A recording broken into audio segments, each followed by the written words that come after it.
एका छोट्याशा देशाने भारतालाही मागं टाकलं आणि ही गोष्ट बऱ्याचशा न्यूज चॅनलने दाखवली नाही. पण राहुल गांधींनी मात्र या सर्व घटनेचा उलगडा केला. आपल्याला नेहमी सांगितलं जातं आपला भारत जगातील 4थ्या क्रमांकावरती आहे, पण हे सत्य नाहीये. सत्य तर आज राहुल गांधींनी सांगितलंय. कशा प्रकारे भाजप सरकार सर्व गोष्टी लपवत आहे. कारण की तैवान हा देश चीनच्या पूर्वेला असलेला एकदम छोटासा देश, हाच देश आज भारताच्या पुढे गेलाय. तैवान या देशाची भारताबरोबर तुलना करायची झाली तर तैवान हा देश केरळ राज्यापेक्षाही छोटा आहे. पण या छोट्याशा देशाने अलीकडं अशी कामगिरी करून दाखवली ज्यामुळे महासत्ता बनण्याचं स्वप्न पाहणाऱ्या भारतावरती प्रश्न निर्माण झाले. फक्त 2 कोटी लोकसंख्या असलेला तैवान हा देश भारतामध्ये 145 कोटी लोकसंख्या असलेल्या देशालाही मागे टाकतोय. पण या छोट्याशा देशाने नेमकं असं काय केलंय ज्याने भारताला मागे टाकून तो 5व्या क्रमांकावरती गेलाय? आणि राहुल गांधींनी कोणतं सत्य सांगितलंय जे केंद्र सरकारने लपवलंय, तेच आपण या व्हिडिओमधून पाहणार आहोत.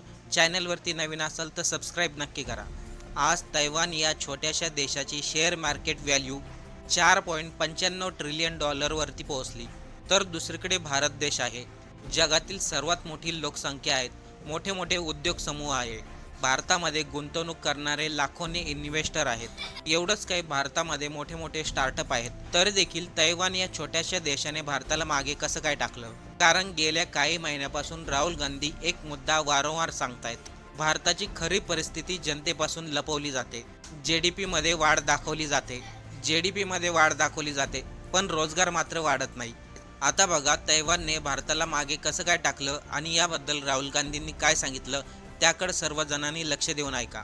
25 तारखेला तैवानचं शेअर मार्केट भारताचेही पुढे गेलं. तैवानच्या शेअर मार्केटची एकूण व्हॅल्यू $4.95 ट्रिलियन झाली. भारतीय रुपयामध्ये बोलायचं झालं तर 415 लाख कोटी रुपये. तर दुसरीकडे भारताच्या शेअर बाजाराची व्हॅल्यू $4.92 ट्रिलियन घसरली, म्हणजे जवळपास 413 लाख कोटी रुपये. इतके दिवस अमेरिका, चीन, जपान आणि हॉंगकॉंग नंतर भारताचा 5वा नंबर लागत होता. पण तैवान आता भारताला मागे टाकून 5व्या क्रमांकावरती गेलाय. या यादीमध्ये अमेरिका पहिल्या नंबरवरती आहे. अमेरिकेच्या शेअर बाजाराची व्हॅल्यू $50 ट्रिलियन पेक्षाही जास्त आहे. चीन दुसऱ्या क्रमांकावरती आहे, जपान तिसऱ्या क्रमांकावरती, 4थ्या क्रमांकावरती हॉंगकॉंग आहे आणि 5व्या क्रमांकावरती तैवान, तर 6व्या क्रमांकावरती भारत आहे. पण मेन मुद्दा असा आहे, एवढ्या छोट्याशा देशाने भारताला मागे कसं काय टाकलं? या गोष्टीचं विशेष म्हणजे सेमी कंडक्टर आणि AI टेक्नॉलॉजी. आज संपूर्ण जगामध्ये AIची प्रचंड क्रांती होत आहे. ChatGPT, गुगल जेमिनी, मायक्रोसॉफ्ट आणि वेगवेगळ्या क्षेत्रामध्ये AI तंत्रज्ञानाचा खूप वापर वाढला आहे. संपूर्ण जग AI कडे वळतंय. आता सर्वांनी लक्ष देऊन ऐका, कारण की हा महत्त्वाचा मुद्दा आहे. लोक एक गोष्ट विसरतात, AI म्हणजे फक्त एक सॉफ्टवेअर नाहीये. AI चालवण्यासाठी प्रचंड हार्डवेअर लागतात आणि मोठे मोठे सर्व्हर लागतात आणि त्या सर्वांमध्ये वापरलं जातं सेमी कंडक्टर चिप्स. आणि याच सेमी कंडक्टर चिप बनवण्याचं काम कोण करत असेल तर तो देश म्हणजे तैवान.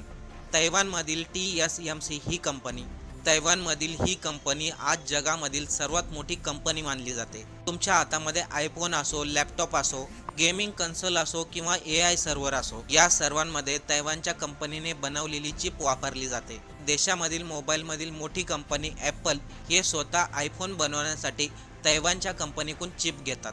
आपल्याला माहिती का, गुगल असो, ॲमेझॉन असो, मेटा असो, मायक्रोसॉफ्ट असो, या सर्व कंपन्यांमध्ये AI टेक्नॉलॉजीचा वापर केला जातो आणि त्यासाठी लागणाऱ्या सेमी कंडक्टर चिप देखील तैवानच बनवते. आज परिस्थिती अशी आली, जगातील सर्वात शक्तिशाली AI सिस्टम तैवानने बनवलेल्या चिपवरती चालते. तैवानच्या शेअर मार्केटमध्ये TSMC या एकट्या कंपनीचा जवळपास 42% वाटा आहे आणि मे महिन्याच्या शेवटपर्यंत या कंपनीचा वाटा 50% पर्यंत गेलाय.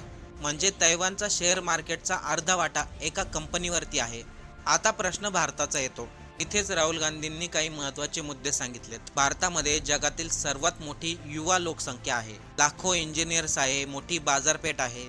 तरी देखील भारतामध्ये AI हार्डवेअर किंवा सेमी कंडक्टर या क्षेत्रामध्ये एकही जागतिक दर्जाची कंपनी नाही. राहुल गांधींनी अनेक वेळा सांगितलं, भारतामधील तरुणांना रोजगार मिळत नाही, उत्पादन क्षेत्र कमकुवत आहे. भारत हा इतर देशांचा फक्त ग्राहक बनत चाललाय. राहुल गांधी म्हटले की भारताला जर जीडीपी विचारला तर प्रत्येक राज्यातील मुख्यमंत्री म्हणतात भारत हा अर्थव्यवस्थेमध्ये खूप पुढे आहे, पण मूळ परिस्थिती कोणालाही दाखवली जात नाही आणि गोदी मीडिया चॅनल ही सत्य बाजू कधी मांडतच नाहीत. आपलं केंद्र सरकार मोठ्या मोठ्या घोषणा करतंय, make in India, startup India, digital India, पण प्रत्यक्षामध्ये भारत हायटेक मॅन्युफॅक्चरिंगमध्ये अजूनही मागे आहे. इथे राहुल गांधींनी एक महत्त्वाचा मुद्दा मांडलाय.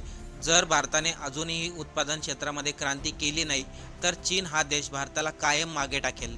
आज एक छोटासा देश, 2 कोटी लोकसंख्या असलेला देश भारताच्या पुढे जातोय आणि आपल्या इकडे मंदिर धर्माचं राजकारण केलं जातंय. कारण की आज पैसा कुठे जातोय? AI मध्ये, चिपमध्ये, डेटा सेंटरमध्ये, आणि भारत मात्र या शर्यतीमध्ये खूप मागे आहे. आत्तापर्यंत विदेशी गुंतवणूकदारांनी भारतामधून $24 बिलियन गुंतवणूक काढून घेतली. त्याचं मुख्य कारण म्हणजे भारताची अर्थव्यवस्था कोसळली. भारत 6व्या क्रमांकावरती गेला. कारण की गुंतवणूकदारांना आता भारतामध्ये भविष्य दिसेना. भारताकडे मोठ्या मोठ्या IT कंपनी आहेत, पण AI बनवणाऱ्या हार्डवेअर कंपन्या नाहीत. भारताची लोकसंख्या मोठी आहे, पण चिप मॅन्युफॅक्चरिंग कंपनी नाही.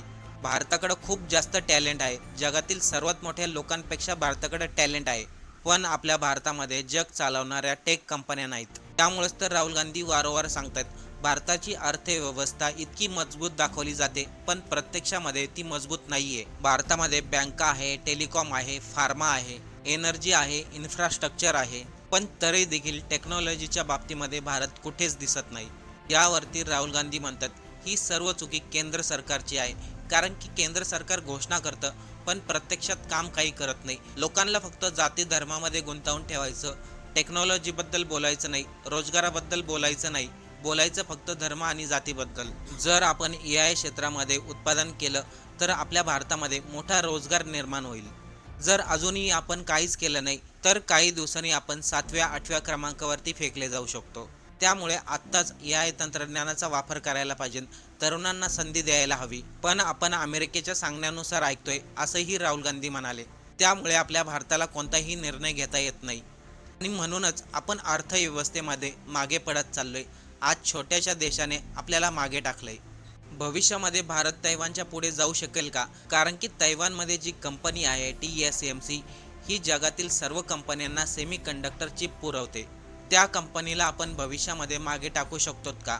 राहुल गांधींनी जे काही मुद्दे सांगितलेत त्यावरती आपल्याला काय वाटतंय? एक कमेंट करून आपलं मत नक्की सांगा.